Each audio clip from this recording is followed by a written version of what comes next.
ఇవ్వడం జరిగింది. వారి వారి కుటుంబాన్ని అమ్మవారు తెల్లగా కాపలా కోరుకుంటాం.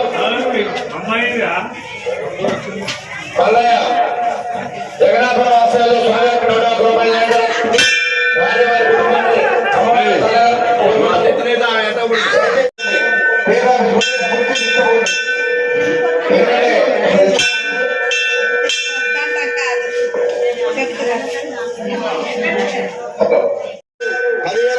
రూపాయలు తాడికొండ నారాయణ గారు వారి జ్ఞాపకార్థం తాడికొండ రవికుమార్ అనిత గారు 5,016 రూపాయలు.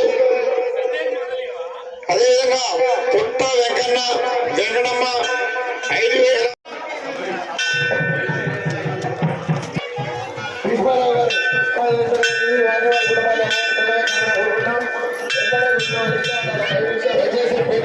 పద్మశ్రీ గారు కొంచెం వాటిని ఇక్కడ తీసుకొస్తే మేము వాళ్ళని చూపించడం జరుగుతుంది.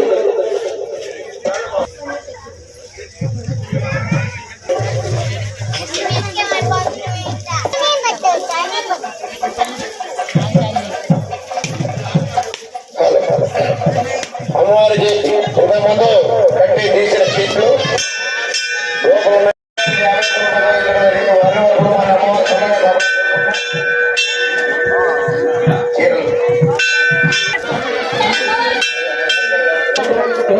పద్మశ్రీ చీర తీసుకోవాలని కోరుకుంటాం.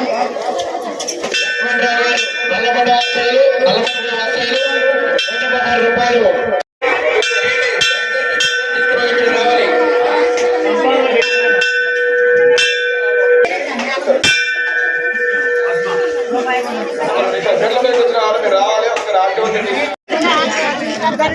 దయచేసి పెట్టుకోవద్దు, అందరికి వస్తుంది గాజులు.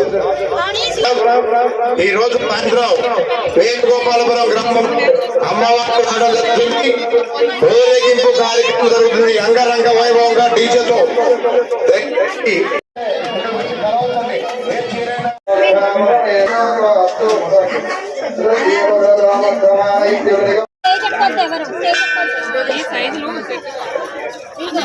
చిట్టయ్య బృందానపురం వాసులకు స్వామివారికి 200 రూపాయలు చెల్లించడం జరిగింది. వారి వారి కుటుంబాన్ని అమ్మవారు చల్లగా కాపలా కోరుకుంటాం.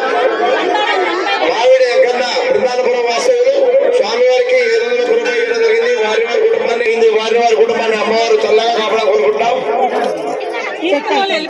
ధార్మనేని నరేష్ దయచేసి స్టేజీ దగ్గరికి రావాలి తొందరగా.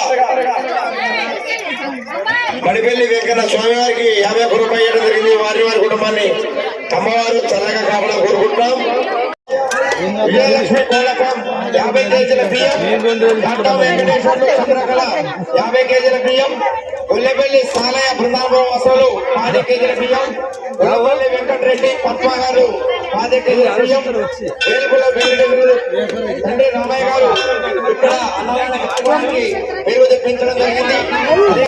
దయచేసి ఇక్కడ చీరలు తీసుకున్న వాళ్ళు పేరు రాయించుకోవాలండి.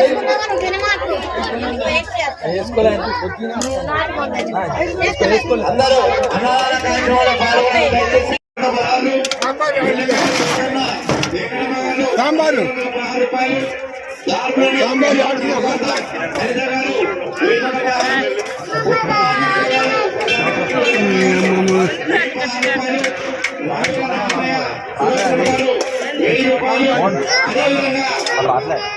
నేను చెల్లా వెంకటేశ్వర్లు భార్యని.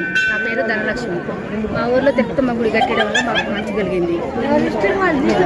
నమ్ముకున్నందుకు మాకు చాలా చేస్తున్నారు వారు. ఇక్కడ భక్తులు చాలా మంది మాలధారణ చేసుకుంటున్నారు. పూజలు బాగా చేస్తున్నారు. మాకైతే మంచిగా కలిసి వచ్చింది అమ్మవారి వల్ల. నడిగూడ మండలం వేణుగోపాలపురం గ్రామస్తులు. నా పేరు లావూరి శంకర్ నాయక్. మాకు ఇక్కడ పెనుగంచిపూల్లో ఏ విధంగా అయితే అమ్మవారి కళ్యాణం జరుగుతుందో అదేవిధంగా మాకు అనుకూలంగా మా ఊరి వాస్తవ్యులైన మా రామయ్య గారు, పుష్పవతి గారు, అదేవిధంగా పద్మజ గారు, వారి కూతురు పద్మజ గారు, నరేష్ గారు కలిసి ఈ ఆలయాన్ని నిర్మించడం జరిగింది. మాకు ఈ ఆలయాన్ని నిర్మించిన తర్వాత ప్రతి వారం కూడా భక్తులు అధిక సంఖ్యలో వచ్చి ఈ అమ్మవారిని దర్శించుకోవడం జరుగుతుంది. చాలా పేద కుటుంబాలు ఉన్నవారు పోలేక ఇక్కడ అట్టి కార్యక్రమాన్ని విజయవంతం చేసుకుని వెళ్ళటం జరుగుతుంది. మాకు ఇక్కడ దేవాలయం నిర్వహించడం మాకు అందరికీ చాలా ఆనందంగా ఉన్నది. మేము ఈ 2 సంవత్సరాల నుంచి అమ్మవారికి కళ్యాణం ఇక్కడ చేయడం జరుగుతుంది. ఇక్కడ మోతే మండలం నుంచి చేరింది, నడిగూడ మండలం నుంచి చేరింది, మురగాల మండలం నుంచి చేరింది. చాలా దూరం నుంచి వచ్చి ఇటు కళ్యాణానికి అందరూ అధిక సంఖ్యలో పాల్గొని విజయవంతం చేయడం జరుగుతుంది అమ్మవారి కళ్యాణాన్ని. తదుపరి కార్యక్రమాన్ని రామయ్య గారు ఇక్కడ అన్నదాన కార్యక్రమం చేపట్టడం జరిగింది. ప్రతి సంవత్సరం మాకు ఇక్కడ ఇదే విధంగా కళ్యాణం జరిపించాలని రామయ్య గారిని కోరుకుంటున్నాం. మేము ప్రతి సంవత్సరం మాకు ఇంకా అధిక సంఖ్యలో పాల్గొని అమ్మవారి కళ్యాణానికి అందరూ కృపా కటాక్షాలు పొందాలని కోరుకుంటున్నాం.